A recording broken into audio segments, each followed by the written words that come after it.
Hey guys, tonight we dive into the subtle but mighty power of your mindset, the secret backstage pass to speaking confidently in any interview. Picture this: you trudge into a quiet room, maybe a bit stuffy, where your future could hinge on a few sentences you say. You probably won't survive this without a mental shift, a little rewiring that turns interview dread into quiet control. So, before you get comfortable, take a moment to like the video and subscribe, but only if you genuinely enjoy what I do here. Drop a comment with your location and local time. I'm curious where you're tuning in from. Now, dim the lights, maybe turn on a fan for that soft background hum, and let's ease into tonight's journey together. So here you are, facing the dreaded interview. Historically, interviews as we know them evolved only about a century ago. Before that, hiring was more about who you knew, not what you said. Yet, today, your words are your currency. That mindset that you hold power, not just the employer, is your first tool. Imagine the ancient Egyptians, who debated endlessly whether the Nile's flood cycle was a divine message or just natural science. Similarly, historians argue whether confidence is innate or can be trained. The good news: you can absolutely train it. You start by flipping the script in your head. Instead of "I'm being judged," try "I'm exploring a conversation." This subtle linguistic swap turns anxiety down a notch. Your brain is wired to respond to perceived threats by narrowing focus, speeding heartbeat, and shrinking your verbal skills into yes, no territory. Reframing activates your prefrontal cortex, the part that plans, reasons, and chats you up smoothly. It's like switching from a jittery squirrel to a calm owl. Try this mental rehearsal. Imagine walking into the room, shaking hands firmly, making eye contact, and speaking clearly. Feel how it changes your body. Confidence isn't magic, it's posture, breath, and belief wrapped up in your mind's package deal. And remember, even the greatest speakers once felt like toddlers fumbling with their words. Abraham Lincoln was famously nervous speaking in public, yet his mindset shaped history. Tonight, practice thinking of the interview as a dialogue, not a trial. This mindset shift reduces internal pressure and lets your natural voice shine through. So, whenever nerves sneak in, remind yourself, you're not here to survive, you're here to engage. Confidence grows in that fertile ground. Now that you've planted the seed of a confident mindset, let's talk about crafting your personal story, the golden thread that weaves your answers into something memorable. You probably didn't think interviews were secret storytelling sessions, but they are. Before you speak, imagine yourself as the narrator of your own highlight reel. So, before you get too cozy, hit like and subscribe if you're vibing with this journey. And hey, where are you tuning in from right now? Drop your spot and time in the comments. Dim those lights, let the fans hum keep you company, and let's keep moving. Storytelling as a tool for communication goes way back. Ancient Greeks believed that good stories could persuade and inspire more than facts alone. Yet, historians still argue whether all interviews truly favor storytelling or if some prefer straight facts. Probably a mix. But one thing is clear: people remember stories better than data points. Your story is more than a timeline of jobs, it's the plot that connects your skills, passions, and growth. When you answer, think of a beginning, middle, and end. For example, if asked about a challenge, describe the situation, your action, and the outcome, like a mini movie where you're the hero, not a robot reciting rehearsed lines. Here's a quirky tidbit: did you know some ancient tribes used story stones to guide oral storytelling? Imagine juggling stones to remember your points. Today, your mental story stones are your key experiences. Having these mental anchors helps you flow naturally instead of sounding scripted. When you speak, you want the employer to picture you in action, not just hear buzzwords. Try adding sensory detail. So what did you see, hear, or feel during that project? This paints a vivid scene and makes your story stick. And if you're worried about sounding boastful, think of it as sharing an adventure you're proud of, because you should be. So, as you prep, jot down 3 stories from your career or life that showcase your skills, resilience, or teamwork. Practice telling them aloud in under 2 minutes each. This not only preps your brain but makes your speech more fluid and genuine. Remember, Your story is your secret weapon. Wield it with flair. You've got your mindset tuned and your stories ready. Now it's time to master the silent partner in every conversation, body language. You probably haven't given it much thought, but your nonverbal cues speak louder than your words. Before we dive deeper, hit that like button and subscribe if this vibe is your jam. Also, shout out where you're listening from and what time it is in your corner of the world. Lights dimmed, fan humming softly. Perfect, let's keep this smooth. Historically, the significance of body language was first scientifically explored in the 19th century. Although humans have communicated non-verbally since forever, Cleopatra famously used subtle gestures to captivate Mark Antony, a classic example of silent persuasion. Yet, historians still argue how much body language influenced historical events compared to spoken words. In your interview, your posture, gestures, and facial expressions shape the whole impression. Straighten your back and relax your shoulders. It's like telling your brain, I'm calm and confident. Slouching signals uncertainty, which can sabotage your verbal message even if you sound perfect. Keep your hands visible, but don't overdo the waving. They should support your words, not distract. Maintaining eye contact is key. It says, I'm engaged and trustworthy. But don't turn it into a stare down. Natural breaks keep it comfortable. Here's a quirky fact. Chimpanzees use about 70% of their communication as body language. Humans, surprisingly, it's roughly 55%, so your body is doing a lot of talking even when your mouth is quiet. And in an interview, where silence can feel heavy, your body fills the gaps with confidence or doubt. Practice this. Stand in front of a mirror, deliver a short story from your arsenal, and watch your gestures. Are your movements smooth or jerky? Do you smile genuinely or just force it? Try to mimic the relaxed yet engaged posture of great speakers you admire. This exercise builds muscle memory, so your confident body language becomes automatic. Remember that crocodile dung sunscreen. Ancient Egyptians used it not just for sun protection but as a ritual to boost courage. Similarly, your body language is your armor, your ritual to summon confidence. Master it, and your spoken words will carry more weight without you even saying a thing. You've got the mindset, the story, and the body language dialed in. Now, let's focus on your voice, that magic instrument that carries your message. You probably think voice control is just about speaking loudly or softly, but it's an entire orchestra of tone, pace, and rhythm that commands attention. Before we continue, if you haven't yet, hit like and subscribe for more gentle nudges on your journey. And hey, let me know where you're listening from and what time it is. Lights dim, fan on. Perfect. Let's keep the flow going. Voice modulation as a skill isn't new. In ancient Rome, orators like Cicero mastered their vocal delivery to sway crowds and win debates. Yet historians still argue whether the message or the delivery mattered more in those times. Probably both. Today, your voice is your personal brand. In interviews, think of your voice like a musical instrument. Monotone equals a lullaby, while variation wakes listeners up. Using changes in pitch and volume keeps your listener engaged. Slow your pace slightly to emphasize key points, but avoid dragging.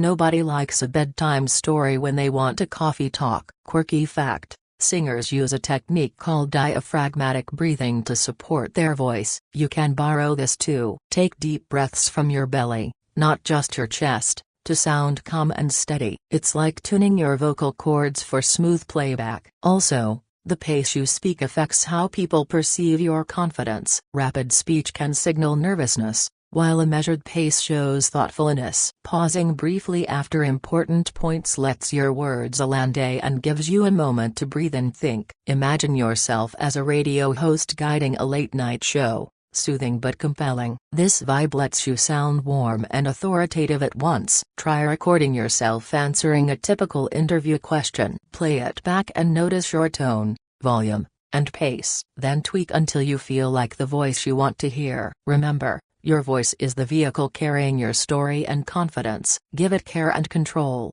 and you'll command the room without even standing up. So you're feeling the mindset, the story, the body, and the voice all lining up nicely. But here comes the sneaky villain lurking in every interview room: Nerves. You probably think nerves are just a sign you care too much, and honestly, that's true, yeah, but they can also hijack your performance if you don't manage them well. Before we go further, like and subscribe if you're still with me, and don't forget to tell me where you're listening from and what time it is there. Light slow. Fan whispering. Let's dive in. Anxiety has been part of the human experience forever. Ancient Greek warriors reportedly used a mix of meditation and ritual dances to calm pre-battle jitters. Yet, historians still argue whether adrenaline always helps or sometimes hurts performance. Yeah, probably a bit of both. In interviews, nerves can sharpen or muddle your message depending on how you handle them. First, recognize that nerves aren't your enemy. They're your body's way of gearing up for something important. Your brain floods with adrenaline, making your heart race and your mouth dry, a classic fight or flight mode. But with some tricks, you can turn this energy into focus instead of chaos. Try the 4-7-8 breathing technique. Breathe in through your nose for 4 seconds, hold for 7, and exhale slowly for 8 seconds. Repeat 3 times before and even during the interview if needed. It slows your heart rate and calms your mind. Another practical tip is grounding. Feel your feet planted firmly on the floor, your back against the chair. This sensory check-in reconnects your brain from the swirling nerves back to the present moment. Here's a quirky tidbit. Some singers use a technique called vocal fry to release tension and reset their voice. While not for everyone, experimenting with a low creaky sound can relieve tightness before you speak. And remember, even the greatest orators had jitters. Winston Churchill reportedly carried a pebble in his pocket to squeeze during stressful moments. Your tools might be breathing, grounding, or just a reassuring mental mantra like "I've got this." So when nerves rise, don't fight them head-on. Instead, breathe, ground, and smile your way through. Confidence often grows on the other side of discomfort. You've calmed those nerves and tuned your voice. Now it's time to tackle one of the interview's most dreaded parts, answering questions. You probably imagine scripted responses or awkward pauses, but the secret is smooth, natural flow. Before we jump in, like and subscribe if this is helping you unwind your interview fears, and share your location and local time in the comments. Light slow, fan humming softly. Let's keep rolling. The tradition of Q&A dates back centuries. Medieval scholars debated ideas in public forums, answering questions with wit and precision. Yet, historians still argue how much spontaneity versus preparation mattered in these dialogues. In your interview, balance both for maximum impact. When a question lands, pause briefly before answering. This shows thoughtfulness and keeps you from blurting rehearsed lines. Structure your response simply. State your main idea, explain it with a brief example or reason, then wrap it up. This keeps your answers clear and easy to follow. Avoid filler words like and like. They sneak in when your brain races faster than your mouth. To combat this, slow your pace and focus on deliberate breathing. Here's a quirky tip. Try the mirror technique in practice sessions. Answer questions while watching yourself in a mirror to catch distracting habits and refine your expressions. Remember, you're having a conversation, not delivering a speech. It's okay to admit if you need a moment to think or clarify a question. This honesty often earns respect. And a historical note, during the Renaissance, some philosophers famously answered tricky questions with questions of their own, turning interviews into playful dialogues. While you shouldn't overdo it, thoughtful questions or reflections can show engagement and depth. So, as you prepare, practice structuring your answers simply, pausing thoughtfully, and keeping your tone natural. It's not about perfection, it's about connection. You've learned to structure answers smoothly. Now let's add some sparkle with the STAR method. A situation, task, action, result, but with a twist to make your examples pop. You probably think STAR is rigid or robotic, but it's your storytelling scaffold. Before we continue, if this is helping you shine, like and subscribe, and don't forget to drop your location and local time. Lights dimmed, fan humming softly. Let's flow on. The STAR technique has roots in behavioral psychology studies from the 1970s. Designed to predict future job performance, yet historians still debate how rigidly it should be applied. The best interviewees adapt it creatively, using vivid details and emotion. When you tell your star story, treat it like a mini-drama. Set the scene with sensory detail. So what did the room smell like? How did the pressure feel? This draws the listener in. For example, instead of "I solved a problem," say "I was staring at a deadline with a room full of anxious co-workers." Your task isn't just to describe but to convey your role clearly. Use active verbs like led, designed, or coordinated. Avoid passive phrases that make you sound like a bystander. Next, action is your hero momenta. What did you do? Detail your thought process, decisions, and collaboration. This is your spotlight. Finally, the result should highlight impact, ideally with numbers or feedback, but don't stress if you lack data. Emphasize growth or lessons learned. A quirky fact: some interviewers use stress interviews where they intentionally challenge you to see how you handle pressure. Your star stories can double as calm beacons in those storms. Practice telling your star stories aloud, focusing on energy and authenticity. Imagine you're inviting the listener into your experience, not just reciting facts. Remember, star is your script's backbone, but your passion and vividness make it sing. You've mastered telling your story with star, but now it's time to tune into the other side of the conversation: active listening. You probably think interviews are all about you talking,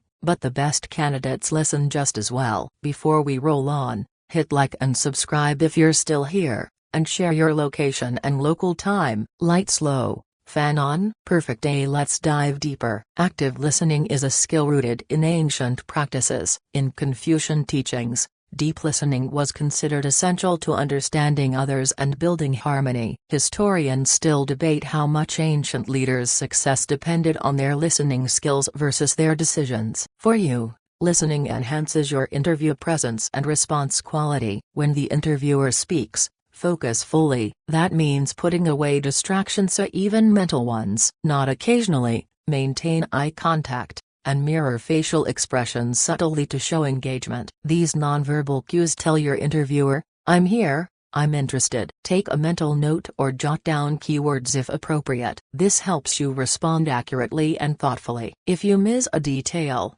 it's okay to ask for clarification politely. Quirky fact: elephants have been observed listening attentively for long periods, showing the power of patient attention. You can channel this calm focus during interviews. Active listening also lets you pick up on unspoken cues: a tone, hesitation, or emphasize that hint at what's most important to your interviewer. Tailoring your responses accordingly can impress and connect. Remember, interviews are dialogues, not monologues. By listening well, you create space for a richer, more dynamic exchange, making your answers sharper and more relevant. So next time you're in that seat, don't just prepare to talk, prepare to listen deeply. It's a quiet superpower that sets you apart. You've honed your listening skills, and now it's time to tackle those pesky curveball questions. You probably dread the unexpected ones that throw you off balance, but staying calm and clear when caught off guard is your secret weapon. Before moving on,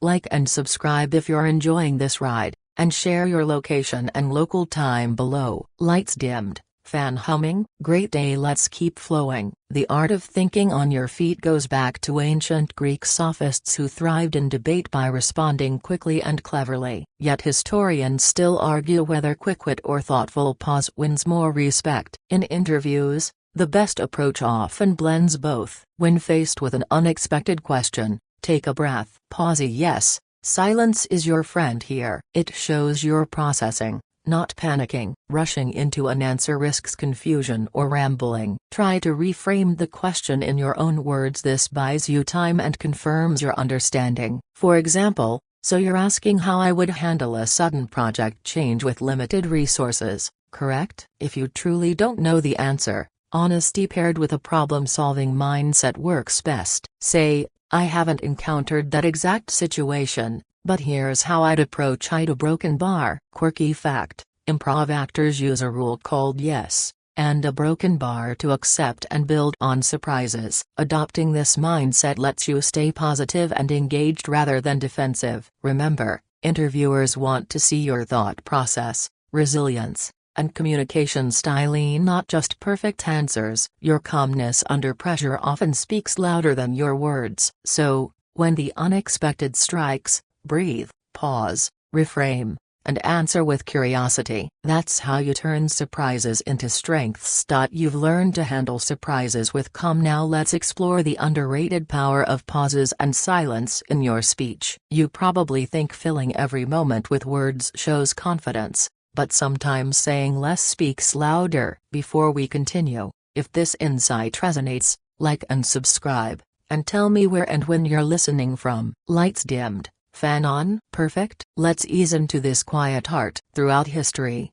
silence has been a powerful tool. Stoic philosophers like Seneca used pauses deliberately to emphasize points and provoke thought. Yet historians still debate how much silence influenced rhetoric compared to fiery oration. In interviews, silence lets your words land and gives you time to think. Pauses prevent filler words like and from sneaking in. They create rhythm and help your message breathe. For example, pause briefly after answering a question before moving on or elaborating. Quirky tidbit: in Japanese communication, ma is the concept of purposeful silence that creates space and meaning between sounds. You can use ma to add weight to your answers. Don't fear the quiet moments. Instead, embrace them as opportunities to show composure and confidence. A well-timed pause signals you're thoughtful, not rushed. Practice this by recording yourself answering questions, deliberately inserting pauses. Notice how it changes the flow and impact. Remember, silence isn't empty, it's a powerful conversational tool. Use it well, and your words will resonate deeper. You've mastered speaking and silence. Now it's time to wrap up interviews with confidence by asking your own questions. You probably think the interview ends when they say any questions? But this moment is your last chance to impress. Before we move on, like and subscribe if this helps, and share your location and local time below. Lights dimmed, fan humming softly. Great day. Let's continue. Historically, skilled negotiators used questions strategically to gain insights and control conversations. Queen Elizabeth I was famed for her sharp questioning in diplomatic talks, often turning the tide. Yet historians still debate how much of her success was due to questions versus charm and timing. When asked if you have questions, always say yes. Prepare thoughtful queries that show genuine interest and research. For example, ask about team culture, success metrics, or upcoming challenges. Avoid questions about salary or benefits right away, they're better saved for later rounds. Instead, focus on learning how you can contribute and grow. Quirky fact: some job candidates have turned this question into a mini pitch by asking,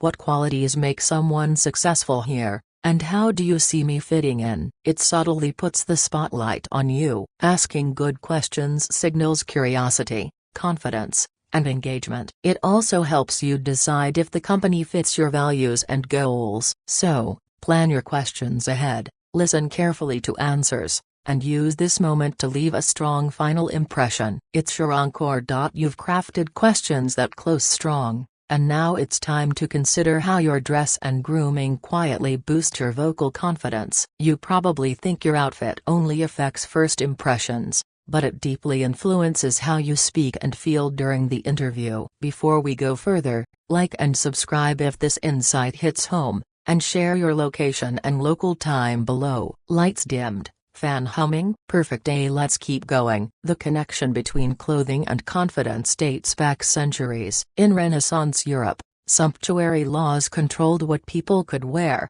signaling status and power. Yet historians still argue whether clothing or behavior carried more social weight. For you, how you dress can literally change your voice and posture. When you wear clothes that fit well and feel comfortable, your body relaxes. This reduces tension in your neck and jaw, key areas affecting your vocal quality. Tight collars or stiff fabrics can unconsciously make you speak faster or with a strained tone. A quirky tidbit: in Japan, the concept of kansai involves harmonizing emotions through aesthetics, including clothing, which in turn affects communication. You can harness this by choosing outfits that make you feel calm and confident. Grooming also matters. A clean, Neat hair and minimal distractions help you focus and avoid fidgeting that disrupts your speech flow. Before your interview, try on your outfit and speak aloud. Notice how it affects your posture and voice. Adjust until you feel like the best version of yourself. Remember,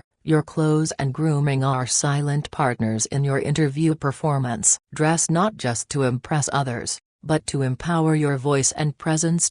You've tuned your look and voice, so now let's dig into practical practice techniques that make your speech flow naturally during interviews. You probably think practice means endless memorization, but real fluency comes from smart, varied routines. Before we continue, like and subscribe if this is helping your journey, and drop your location and local time below. Lights dimmed. Fan on. Let's keep this smooth. Practice as a deliberate skill is surprisingly modern. Ancient orators trained extensively, but methods varied. Historians still argue whether natural talent or disciplined practice shaped the greatest speakers. For you, combining both wins the day. One effective technique is shadowing. Listen to a confident speaker, maybe a TED Talk or podcast, and mimic their tone, pace, and energy. This builds muscle memory and rhythm. Another is the chunking method. Break your answers into manageable parts and practice each until smooth,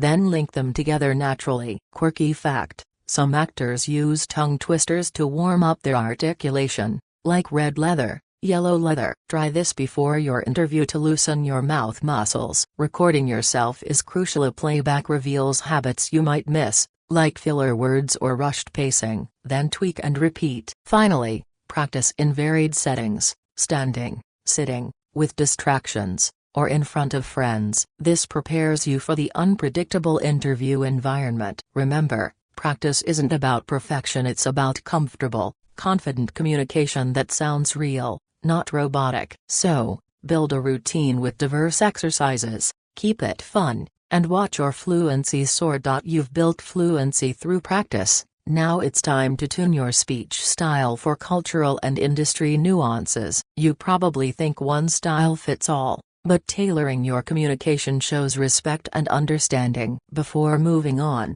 like and subscribe if you're finding this useful, and share your location and local time below. Lights dimmed. Fan humming. Perfecto. Let's dive in. Cultural communication styles have evolved over millennia. For example, in Japan, indirectness and humility are valued, while in the US, directness and assertiveness often win the day. Historians still debate how these differences shaped global diplomacy and trade, but they're clear markers for interview success. In your interview, research the company's culture and industry norms. A tech startup may prefer casual, jargon-rich chat, while a law firm values formal, precise language. Adjust your tone, vocabulary, and formality accordingly. A quirky tidbit: in some Scandinavian countries, the concept of jantelov discourages bragging, so humble answers with collaborative highlights resonate better.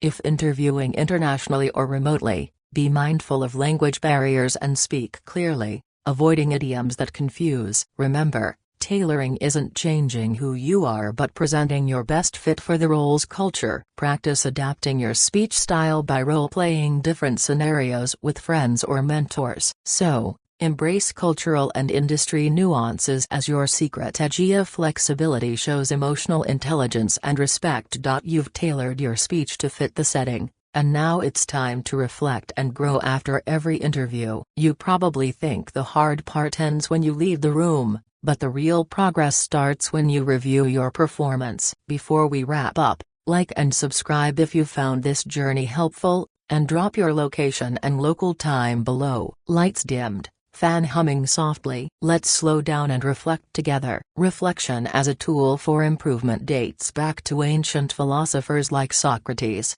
who championed self-examination as the path to wisdom. Yet historians still debate how much reflection alone drives success versus action. For your interview skills, both are essential. After each interview, jot down what went well and what felt challenging. Be honest but kind to yourself. Maybe you nailed your stories but stumbled on nerves, or vice versa. Seek feedback whenever possible from interviewers, mentors, or peers. Sometimes outside eyes catch patterns you miss. Quirky fact: Jazz musicians practice listening back to recordings of their performances to find subtle areas to improve via try recording mock interviews similarly.